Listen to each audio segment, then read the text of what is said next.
Good morning students. BA द्वितीय वर्ष भूगोल विषय में हम द्वितीय पेपर मानव भूगोल के अंतर्गत विश्व की प्रमुख जनजातियों के बारे में अध्ययन कर रहे थे, जिसके अंतर्गत हमने इससे पूर्व के लेक्चर्स में एस्किमो जनजाति के बारे में अध्ययन किया था। आज हम जिस जनजाति के बारे में पढ़ेंगे वह है बुशमैन जनजाति। यह जो बुशमैन जनजाति है, ये मुख्य रूप से जो कालाहारी मरुस्थल है अफ्रीका में, उसके उजाड़ और क्षेत्रों में, इसके अतिरिक्त जो दक्षिण पश्चिमी अफ्रीका है उसके उपोष्ण घास के मैदानों में रहती है। यह जो बुशमैन जनजाति है, ये कुछ जो निग्रिटो प्रजाति है उसके जैसे लक्षण होते हैं, इसके कद में छोटी होती है। इस जनजाति की अगर हम बात करते हैं तो 17वीं शताब्दी में जो डच लोग अफ्रीका के अंतर्गत दक्षिण अफ्रीका में आए थे, जिन्हें जो डच अप्रवासी थे, उन्होंने दक्षिण अफ्रीका में जो शिकार करने वाली जनजाति थी उसे बुशमैन नाम दिया। तो मुख्य रूप से जो अफ्रीकी क्षेत्रों में आर्किटक जनजाति है उसको हम बुशमैन जनजाति के अंतर्गत पढ़ते हैं। बुशमैन जनजाति में हम सबसे पहले बात करते हैं कि जो बुशमैन जनजाति है वो किस तरह की जनजाति है। तो बुशमैन जो जनजाति है उसको हम सान भी कहते हैं। इसका जो दूसरा नाम है वो है सान। मुख्य रूप से कालाहारी मरुस्थल में रहती है। कालाहारी मरुस्थल के आसपास के क्षेत्रों में रहने वाली सबसे प्राचीन और प्रमुख जनजाति है। जो बुशमैन शब्द होता है, बुशमैन शब्द का अगर हम अर्थ की बात करें तो इसका मतलब होता है शिकारी, यानी जैसा कि हमें पता चलता है कि ये शिकारी प्रजाति है। ये लोग हवसी जो प्रजाति है उससे संबंधित हैं। इनकी आंखें चौड़ी होती है, कलर जो होता है इनका बहुत ज़्यादा काला होता है, और मुख्य रूप से इनके जो व्यवसाय हैं वो है शिकार करना और खाद्य सामग्री एकत्रित करना। अब हम बात करते हैं बुशमैन जनजाति के निवास क्षेत्रों के बारे में, यानी बुशमैन जनजाति प्रमुख रूप से किन क्षेत्रों में निवास करती है। बुशमैन जो दक्षिणी अफ्रीकी संघ है उसके उत्तरी पश्चिमी भाग में तथा उसके आसपास फैले जो उत्तरी वीरान क्षेत्र है, यानी जो मरुस्थलीय और जंगल वाला क्षेत्र है, उसमें ये निवास करते हैं।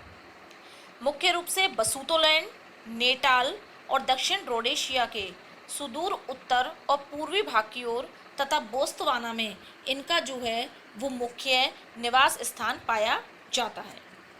अगर अक्षांशीय आधार पर हम बात करें तो अफ्रीका महाद्वीप में 18 डिग्री दक्षिणी अक्षांश से 24 डिग्री दक्षिणी अक्षांशों के मध्य बेचुआना लैंड में ये मुख्य रूप से मिलते हैं।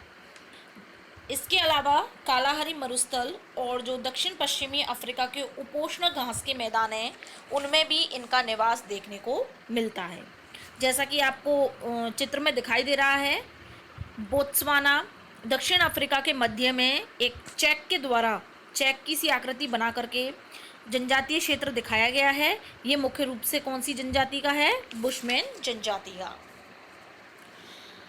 ये जो निवास स्थल है बुशमैन प्रजाति का, ये अगर हम बात करते हैं तो बहुत ज़्यादा उबड़ खाबड़ धरातलीय वाला क्षेत्र है। इसके अलावा ये सफ़ेद और काली मिट्टी यहाँ पे मुख्य रूप से मिलती है। ऊंचे ऊंचे बालू के टीले भी मिलते हैं जहाँ पर 20 से 100 फुट तक के ऊंचे होते हैं। यहाँ की जलवायु जो है वो अर्ध उष्णकटिबंधीय जलवायु है। कालाहारी जो मरुस्थल है जिसमें मुख्य रूप से इनका निवास स्थल है, उसकी जो उत्पत्ति हुई है वो बेचुआना लैंड से ही हुई है, जिसे हम साल्ट पेन्स भी कहते हैं। ये पूरा जो प्रदेश है वो लगभग 1,40,000 वर्ग मील क्षेत्र में फैला हुआ है, जिसमें लगभग 10,000 कालाहारी बुशमैन निवास करते हैं। यानी बुशमैन की जो प्रजाति कालाहारी मरुस्थल में निवास करती है उसे हम कालाहारी बुशमैन भी कहते हैं। इसके अलावा यहाँ पर जो घास उगती है उसका नाम भी बुशमैन के ऊपर ही बुशमैन घास रखा जाता है। यहाँ पर शुष्क भागों में एक प्रमुख पौधा भी पाया जाता है जिसे बोलते हैं हम मेलन्स, और यहाँ पे क्या है, गर्मियाँ बहुत ज़्यादा लंबी होती हैं और सर्दियाँ जो होती हैं वो बहुत ज़्यादा छोटी होती हैं। यानी इस तरीके से देखा जाए तो मुख्य रूप से ये जो बुशमैन प्रजाति है यानी जनजाति है, वो मुख्य रूप से जो कालाहारी मरुस्थल है उसके क्षेत्रों में मिलती है। अब हम बात करते हैं बुशमैन के शारीरिक बनावट या उसकी शारीरिक संरचनाओं के बारे में। तो जो बुशमैन जनजाति है, सबसे पहले हमने बताया कि नीग्रिटो जाति के समान है। तो इनकी जो हाइट होती है यानी इनका जो कद होता है वो काफ़ी छोटा होता है। इसके अलावा इनकी जो लंबाई की अगर हम बात करें लगभग होती है 5 फीट, और जो स्त्रियों की लंबाई है वो इससे भी कम होती है।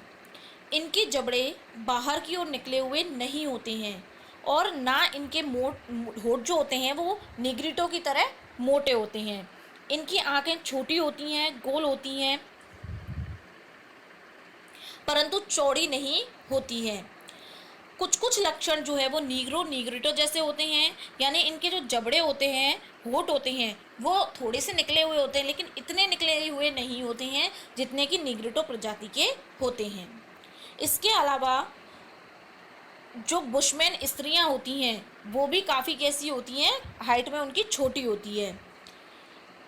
इनके अगर शरीर के रंग की हम बात करते हैं तो इनके शरीर का रंग भी हल्का पीलापन लिए हुए होता है और हल्का भूरा सा होता है। जैसा कि पहले भी हमने बात करी कि वर्तमान में जो बुशमैन जनजाति है उसकी लगभग संख्या कितनी है, 10,000 जो कालाहारी बुशमैन हैं। इसके अलावा ये जो लोग हैं ये समूह में परंपरागत रूप से 20 या 20 से कम सदस्य होते हैं, यानी 20 लोगों का जो होता है वो इनका एक समूह रहता है और मुख्य रूप से क्या करते हैं, आखेट और खाद्य संग्रहण का काम। जो अफ्रीका के कालाहारी मरुस्थल है उसमें रहने वाले जो बुशमैन हैं उन्हें अलग अलग नामों से जाना जाता है, जैसे कि सोन, रवि, बसारवा आदि। इस तरीके से इनको कई उपनाम भी दिए गए हैं। अब हम बात करते हैं कालाहारी मरुस्थल के अंतर्गत जो भौगोलिक परिस्थितियां हैं, जिन भौगोलिक परिस्थितियों में मुख्य रूप से जो बुशमैन जनजाति है वो निवास करती है। भौगोलिक परिस्थितियों में हम बात करें तो सबसे पहले हमने जैसे पहले भी बात करी कि जो कालाहारी मरुस्थल है वो कैसा है, ऊबड़ खाबड़ है।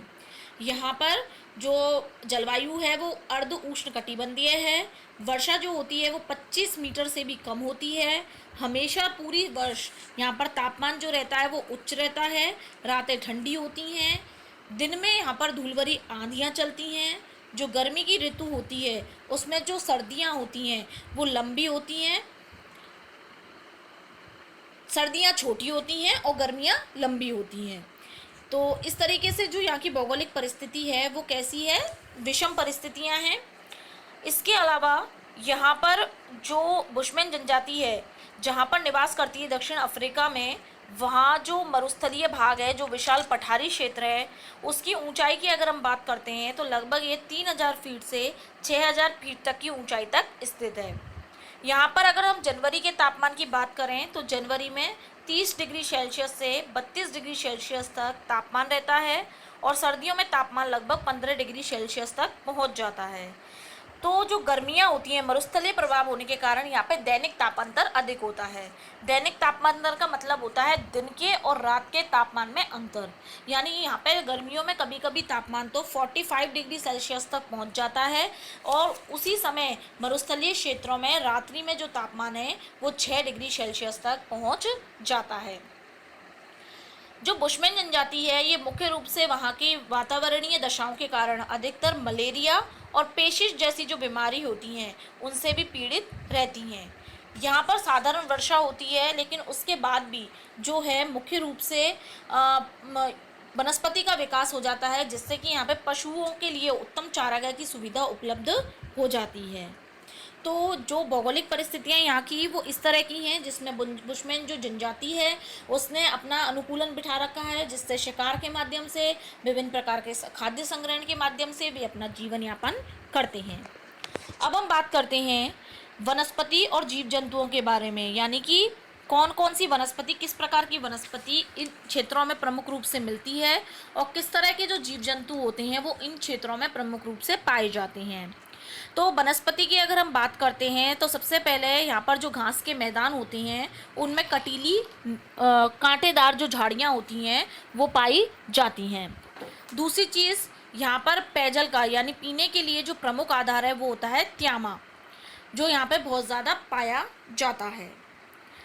अगर हम यहाँ जीव जंतुओं की बात करते हैं तो यहाँ शाकाहारी और मांसाहारी दोनों ही प्रकार के प्राणी पाए जाते हैं, जैसे कि हिरण, बड़े कोदू, स्टेनवॉक, गनू खरगोश, जिराफ, शुतुरमुर्ग, जंगली बिल्ली, वन बिलाव, लक्कड़बग्गा, सियार आदि।